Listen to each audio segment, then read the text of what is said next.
اس کے بعد اس کے بھائی نے یہ کہا کہ نرنول اور کولاب کے بعد اب وہ بھی زیادہ دن زندہ نہ رہ پائے گی، قتل کر دی جائے گی، لہٰذا وہ یہاں سے جون پور منتقل ہو جائے تو مندوری کے اوسان خطا ہونے میں جو کسر رہ گئی تھی وہ بھی پوری ہو گئی۔ دیوار سے ٹیک لگائے لگائے اچانک وہ زمین پر گر گئی۔ کٹے ہوئے سروں کو بھول کر سب مندوری کی طرف متوجہ ہوئے۔ بھائی نے آگے بڑھ کر اس کا جائزہ لیا، اس پر گشی تاری ہو چکی تھی۔ اس موقع پر مندوری کا باپ بھی اس کے پاس بیٹھ گیا، اس کی نبض کا جائزہ لیا، پھر دکھ بھرے انداز میں اپنے بیٹوں اور اپنی بہوؤں کو مخاطب کر کے کہنے لگا، مندوری ختم ہو چکی ہے، اب یہ اس دنیا میں نہیں رہی۔ مندوری کے بھائی اور ان کی بیویاں رونے لگی تھی۔ پھر اسی روز مندوری کی چتا جلا دی گئی تھی۔ جون پور کے حکمرانوں کے ساتھ بظاہر سلطان بہلول لودھی کی صلح ہو گئی تھی، اس لیے کہ اس سے پہلے جون پور کا حاکم محمود شرکی بہلول لودھی سے ٹکراتا رہا۔ اس کے بعد اس کا بھائی محمد شاہ چند ماہ کے لیے حکمران رہا، اس کا بھی بہلول لودھی سے ٹکراؤ ہوا۔ محمد شاہ کے بعد اس کا بھائی حسین شرکی جون پور کا حکمران بنا۔ حسین شرکی چند ماہ بالکل خاموش رہا۔ بظاہر اس نے سلطان بہلول لودھی کے ساتھ صلح کر لی تھی، لیکن اندر ہی اندر وہ اپنی جنگی تیاریوں کو عروج پر پہنچائے ہوئے تھا۔ دراصل وہ ماضی میں اپنے بھائیوں کی بہلول لودھی کے ہاتھوں شکست کا انتقام لینے کا تہیہ کیے ہوئے تھا۔ چنانچہ اس نے اتنا بڑا لشکر تیار کر لیا تھا جتنا اس وقت ہندوستان میں کسی دوسرے حکمران کے پاس نہیں تھا، حتیٰ کہ سلطان بہلول لودھی کے پاس بھی اتنا بڑا لشکر نہیں تھا۔ چنانچہ حسین شرکی نے جب اندازہ لگایا کہ اب اس کی عسکری طاقت اور قوت اس قدر ہو گئی ہے کہ وہ ہندوستان کے ہر مسلمان حکمران اور ہر راجہ کو اپنے سامنے زیر اور پست کر سکتا ہے، تب اس نے پورے ہندوستان پر حکومت کرنے کا ارادہ کرتے ہوئے حرکت میں آنے کی ٹھانی، کیونکہ اس کے راستے میں سب سے بڑی رکاوٹ بہلول لودھی ہی تھا۔ چنانچہ اس نے اپنے کام کی ابتدا بھی بہلول لودھی ہی سے کی۔ مورخین لکھتے ہیں کہ حسین شرکی بہلول لودھی سے ٹکرانے اور اس پر ضرب لگانے، ماضی کی اس کی کامیابیوں کو اس کی شکستوں میں تبدیل کرنے کے لیے حرکت میں آیا۔ ایک بہت بڑا لشکر لے کر جون پور سے نکلا۔ مورخین لکھتے ہیں کہ اس لشکر میں 70,000 سوار اور 1,000 مست سدائے ہوئے ہاتھی بھی شامل تھے۔ مورخین یہ بھی لکھتے ہیں کہ جب سلطان بہلول لودھی کو خبر ہوئی کہ جون پور کا حکمران حسین شرکی اس پر ضرب لگانے کے لیے اتنے بڑے لشکر کے ساتھ نکلا ہے تو سلطان بہلول لودھی گھبرایا، اس لیے کہ اس سے پہلے کوئی اتنا بڑا لشکر لے کر اس کے مقابل نہیں آیا تھا۔ سلطان بہلول لودھی نے اپنے سالاروں کا اجلاس طلب کر لیا۔ جب سارے سالار اور عمرہ اس کے پاس جمع ہو گئے تو مخبروں نے حسین شرکی کے لشکر اور اس کی جنگی تیاریوں کے متعلق جو اطلاعات فراہم کی تھی، سلطان نے سب سے پہلے اپنے سالاروں اور عمرہ کو ان سے آگاہ کیا۔ اس کے بعد سارے سالاروں سے مشورہ کرنے کے بعد یہ طے پایا کہ لشکر لے کر دہلی سے نکلا جائے اور حسین شرکی سے ٹکرایا جائے۔ اسی مجلس میں یہ بھی طے پایا کہ ایک لشکر دہلی میں مرکز کی حفاظت پر چھوڑا جائے۔ عیسیٰ خان اور دریا خان جو کبھی جون پور کے حکمرانوں کے ساتھ شامل تھا اور اب سلطان بہلول لودھی سے ملا تھا، اسے بھی دہلی میں رکھا جائے۔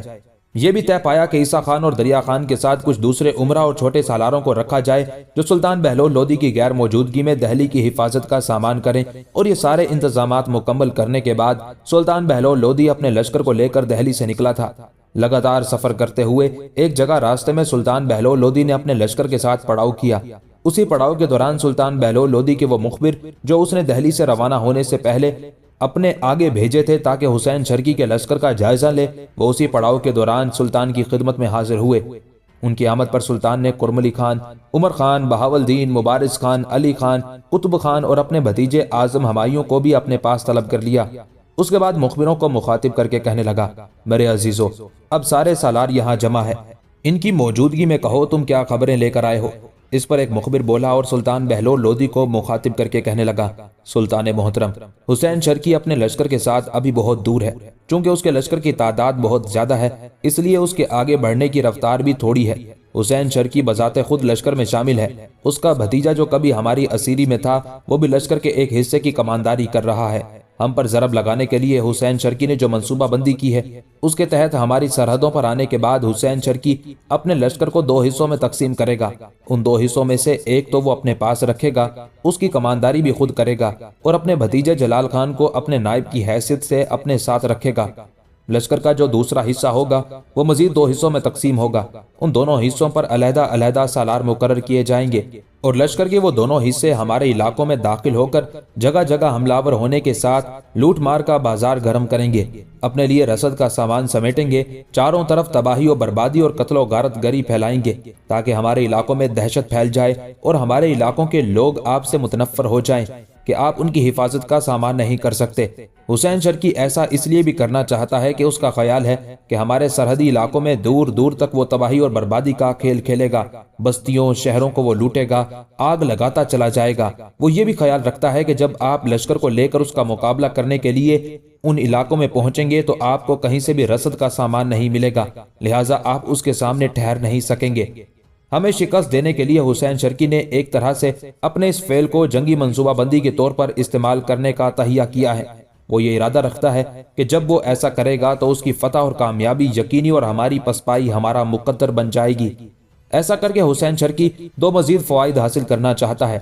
اس کا خیال ہے کہ جب ہمارے ان علاقوں پر تباہی اور بربادی پھیلائے گا، چاروں طرف آگ اور آتش کا کھیل کھیلے گا، لوگوں کو تباہ حال کرے گا، تو اس کا پہلا رد عمل یہ ہوگا کہ ان علاقوں کے لوگ آپ سے متنفر ہو جائیں گے، آپ کے ماتحت بننا پسند نہیں کریں گے۔ اور چونکہ حسین شرکی ان علاقوں پر وارد ہو کر اپنی طاقت اور قوت کا مظاہرہ کرے گا، لہٰذا حسین شرکی یہ بھی امید رکھتا ہے کہ ان علاقوں کے لوگ آپ کے تحت رہنے کی بجائے یہ پسند کریں گے کہ وہ حسین شرکی کی رعایا بن کر رہیں۔ اس طرح حسین شرکی یہ بھی امید لگائے بیٹھا ہے کہ ایسا کر کے وہ لڑے بغیر بھی ہمارے کچھ علاقوں پر قبضہ کرنے میں کامیاب ہو جائے گا۔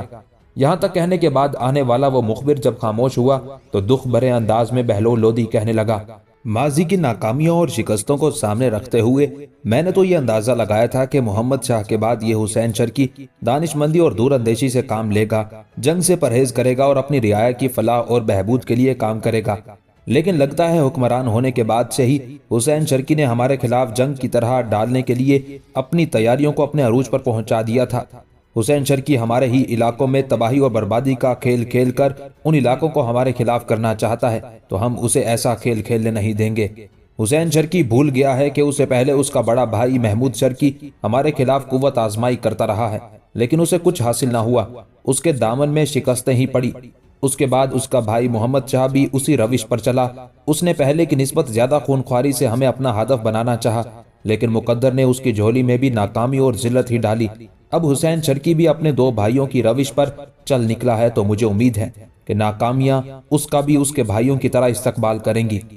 اس کے بعد بہلول لودھی نے کرم علی خان کی طرف دیکھا، پھر اس کی نگاہیں عمر خان پر جم گئیں اور سارے سالاروں کو مخاطب کر کے کہنے لگا، پہلے تم آپس میں صلاح مشورہ کرو کہ مخبروں نے جو اطلاعات دی ہیں ان کی روشنی میں حسین شرکی جو تباہی اور بربادی پھیلانے کا ارادہ رکھتا ہے اسے کس طرح روکا جائے۔ سلطان بہلول لودھی کے ان الفاظ کے بعد سارے سالار باہم مشورہ کرنے لگے تھے۔ تھوڑی دیر تک ایسا ہی سما رہا۔ اس کے بعد کرم علی خان اپنے سارے سالاروں کی نمائندگی کرتے ہوئے سلطان بہلول لودھی کو مخاطب کر کے کہنے لگا، سلطان محترم، گو ہمارے پاس حسین شرکی کی نسبت لشکر کم تعداد میں ہے، لیکن ہم نے اسے ایسے طریقے سے جنگ میں الجھانا ہے کہ یا تو وہ پسپائی اختیار کرتے ہوئے واپس جونپور کی طرف بھاگے، یا اپنے دامن میں ذلت آمیز شکست قبول کرتے ہوئے اپنے لشکر کٹوا کر جونپور کا رخ کرے۔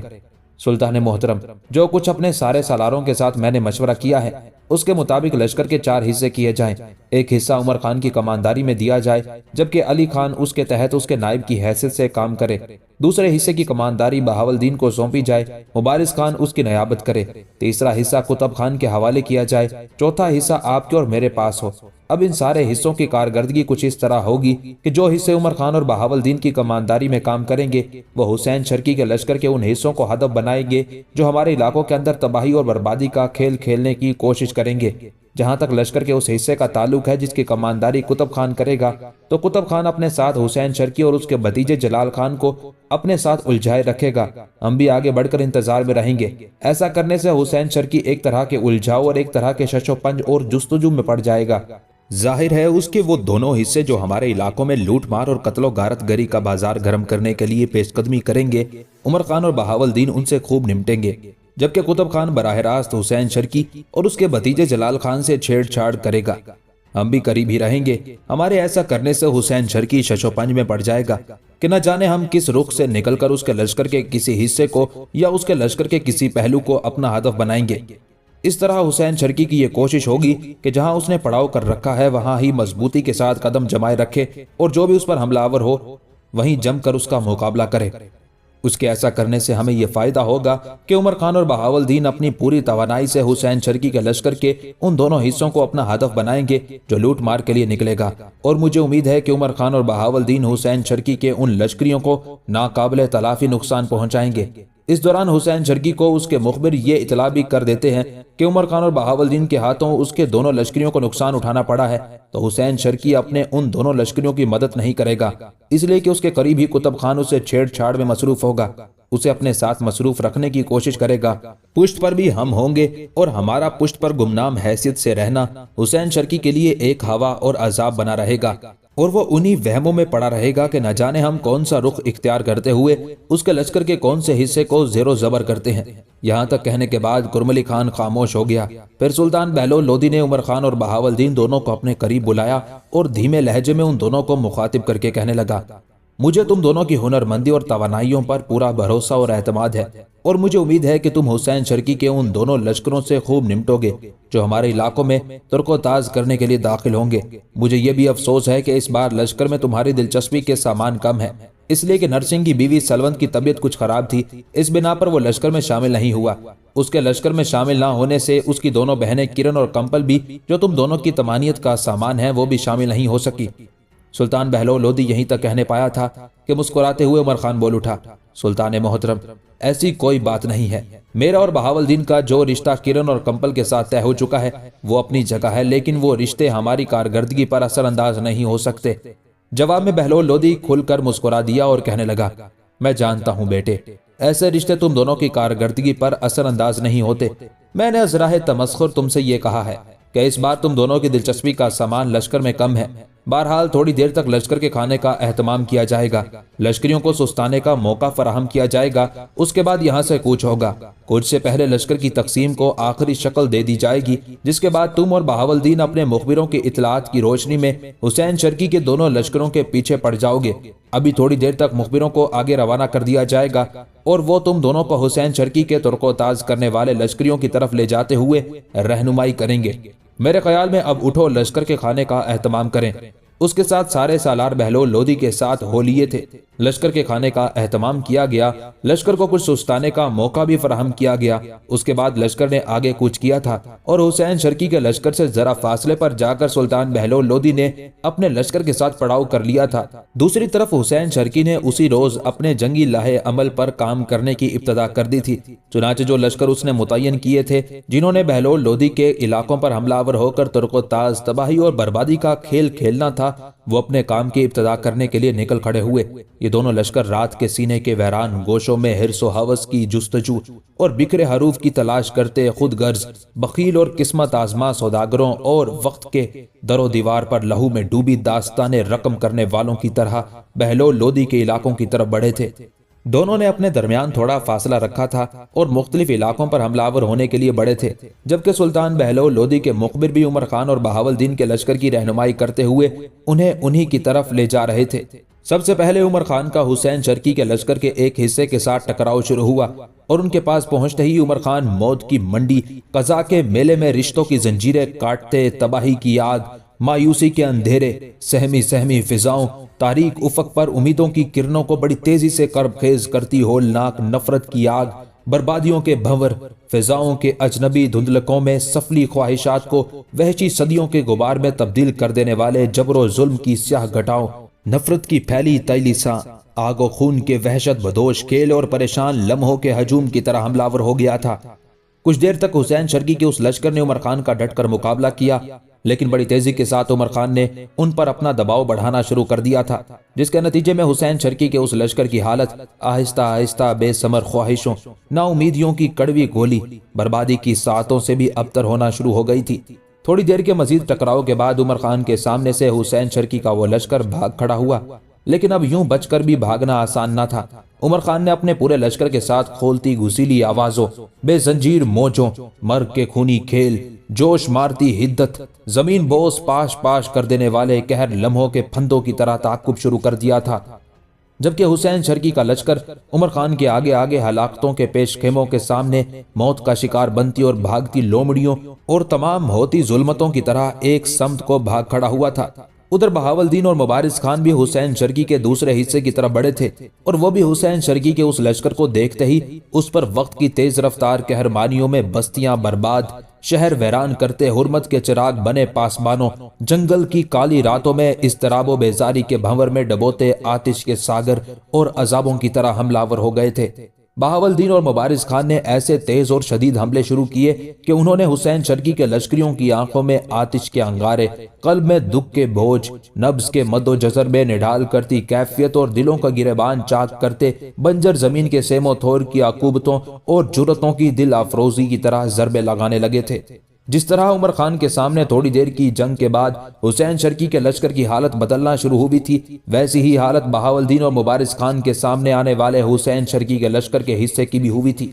اور بہاولدین اور مبارز خان نے بھی بڑی تیزی سے ان کی حالت قبروں کی خاموشیوں، بوسیدہ کفن کیسی ویرانیوں، راہوں پر بکھرتے آشوب اور برباد کرتی تپش جیسی ہونا شروع ہو گئی تھی۔ بہاولدین اور مبارز خان نے بھی تائید خداوندی کو اپنے مقصد کا عنوان بنا کر اپنی دعاؤں، اپنی صداؤں، اپنے خیالوں، اپنی خواہشوں، اپنے شعور، اپنے وجدان کو پس پشت ڈال کر صرف اپنے جنگی مقاصد اور اپنی کامیابیوں کو اپنی بازگشت بنا کر کڑوی راتوں کی عقوبت خیزیوں کی طرح ان کا تعاقب کرنا شروع کر دیا تھا۔ حسین شرکی کے دونوں لشکروں نے شاید پہلے سے یہ معاملہ طے کیا ہوا تھا کہ بہلول لودھی کے لشکر کے اندر یلغار کرنے کے بعد دونوں لشکر یکجا ہوں گے اور پھر سامان سے لدے پھندے واپس جائیں گے، لیکن جب دونوں پر حملہ ہوا تو دونوں یکجا ہونے کے لیے بھاگے، کیونکہ دونوں کو شکست کا سامنا کرنا پڑ چکا تھا، لہٰذا جہاں انہوں نے ایک دوسرے سے ملنا تھا وہاں وہ ملے ضرور، لیکن اب ان کی حالت پہلے سے بھی بری ہونا شروع ہو گئی تھی، اس لیے کہ عمر خان، بہاولدین، علی خان اور مبارز خان چاروں نے اب اکٹھے ہو کر ان کا تعاقب کرتے ہوئے ان پر ابدیت کی راہوں پر ذہنوں میں قہرمانیت کی بارش کرتی قضا، مرگ کی داستانوں اور وقت کی گہرائیوں میں اسباب ہلاکت کی چنگاریاں کھڑی کرتی طوفانی یورش اور لشکروں پر غضب بن کر نزول کرتے صدیوں کے تھمے کرب خیز عذابوں اور کروٹیں لیتی ہولناک برق کی طرح حملہ آور ہونا شروع کر دیا تھا۔ اس طرح تعاقب کرتے ہوئے عمر خان اور بہاولدین نے اپنے لشکریوں کے ساتھ حسین شرکی کے اس متحدہ لشکر کی تعداد بڑی تیزی سے کم کرنا شروع کر دی تھی۔ ادھر قطب خان نے بھی حسین شرکی اور اس کے بھتیجے جلال خان کو اپنے ساتھ بری طرح الجھائے رکھا۔ اس موقع پر حسین شرکی اور اس کا بھتیجا جلال خان آگے بڑھ کر قطب خان پر ضرب لگانا چاہتے تھے، لیکن اسی دوران ان کے مخبروں نے انہیں یہ اطلاع کر دی کہ ان کے جو لشکر بہلول لودھی کے علاقوں میں ترک و تاز اور یلغار کرنے کے لیے گئے تھے انہیں عمر خان اور بہاولدین کے ہاتھوں بدترین شکست کا سامنا کرنا پڑا ہے، اور عمر خان اور بہاولدین نے حملہ آور ہو کر ان کی تعداد کافی حد تک کم کر دی ہے۔ یہ صورتحال حسین شرکی کے لیے بڑی حوصلہ شکن تھی، لہٰذا اس نے آگے بڑھ کر قطب خان پر حملہ نہیں کیا۔ اس صورتحال کو واضح کرنے کے لیے مورخین لکھتے ہیں کہ حسین شرکی نے جنگ کی ٹھان لی تھی، پر اس موقع پر جب قطب خان نے حسین خان یعنی حسین شرکی کو پیغام بھیجا کہ میں تمہاری ماں بی بی راجی کا ہی پروردہ ہوں اور ان کے مجھ پر بڑے احسانات ہیں، اس لیے کہ قطب خان 7 سال تک جونپور میں قید کی حالت میں رہا تھا اور بی بی راجی اس پر بڑی عنایات کرتی رہی تھی، حسین شرکی شاید قطب خان کی صلح کی بات چیت کو بھی نظر انداز کر دیتا، لیکن جب اس کے پاس یہ خبریں پہنچی کہ اس کے لشکر کے 2 حصوں کو عمر خان اور بہاولدین نے تباہ و برباد کر دیا ہے، تب وہ حملہ آور ہونے سے باز رہا، لہٰذا صلح کر کے واپس جونپور کی طرف چلا گیا۔ ایک روز کرن، کمپل اور سلون تینوں دیوان خانے میں بیٹھی عمر خان اور بہاولدین سے متعلق گفتگو کر رہی تھی، جبکہ نرسنگ گھڑ دوڑ کے لیے باہر گیا ہوا تھا۔ تھوڑی دیر بعد تینوں چونک اٹھی، اس لیے کہ حویلی سے باہر لوگوں کے شور کرنے کی آواز سنائی دی۔ تینوں تقریباً بھاگتی ہوئی دیوان خانے سے نکل کر جب برآمدے میں آئی تو باہر کوئی کہہ رہا تھا، نرسنگ کو کسی نے قتل کر دیا ہے۔ یہ الفاظ سن کر سلوت نے برآمدے کے ستون کا سہارا لے لیا تھا، چکرا کر رہ گئی تھی، جبکہ کرن اور کمپل کی حالت بھی عجیب تھی، رنگ دونوں کے پیلے ہو گئے تھے۔ ہمت کر کے دونوں بہنیں بھاگتی ہوئی حویلی کے صدر دروازے کی طرف گئی۔ جو ہی انہوں نے دروازہ کھولا، باہر لوگوں کا جمگٹا ہو رہا تھا، اور پھر تھوڑی ہی دیر بعد کچھ آدمی کھاٹ پر نرسنگ کی لاش اٹھائے حویلی میں داخل ہوئے۔ لاش کو برآمدے میں ایک طرف رکھ دیا گیا تھا۔ اپنے شوہر کی لاش دیکھ کر سلونت اور اپنے بھائی کو مردہ حالت میں دیکھتے ہوئے کرن اور کمپل واویلا کرنے لگی تھی، بین کرتے ہوئے رونے لگی تھی، بار بار لاش سے لپٹتی تھی۔ اسی روز کچھ قاصد نرسنگ کے باپ کو اطلاع دینے کے لیے بھویں گاؤں کی طرف بھی روانہ کر دیے گئے تھے۔ تینوں نے وہ وقت بڑی مشکل سے کاٹا، محلے داروں نے اس سلسلے میں ان کی کافی مدد کی۔ اس کے علاوہ شہر کا نظم و نسق چونکہ عیسیٰ خان اور دریا خان کے علاوہ کچھ دوسرے لوگوں کے سپرد کیا گیا تھا، انہوں نے بھی اس سلسلے میں بڑی مدد کی، قاتلوں کو تلاش کرنے کا بھی وعدہ کیا۔ لاش لانے والوں نے ان تینوں کو بتایا کہ نرسنگ گھڑ دوڑ پر گیا تھا، وہاں کوئی اس پر حملہ آور ہوا اور اس کا کام تمام کر دیا۔ کچھ لوگوں نے اسے وہاں مرتے ہوئے دیکھ لیا تھا، جب تک وہ اس کی مدد کو آتے وہ دم توڑ چکا تھا، لہٰذا وہ اس کی لاش کو اٹھا کر اس کی حویلی میں لے آئے۔ اسی دوران شہر کے اندر یہ خبر بھی پھیل گئی کہ نرسنگ کو دریا خان لودھی نے قتل کیا ہے۔ شہر کے اندر یہ خبر گردش کرنے لگی تھی کہ ماضی میں چونکہ نرسنگ کے باپ پرتاپ دیو نے دریا خان لودھی سے ایک نیزہ جو اس زمانے میں علم سروری سمجھا جاتا تھا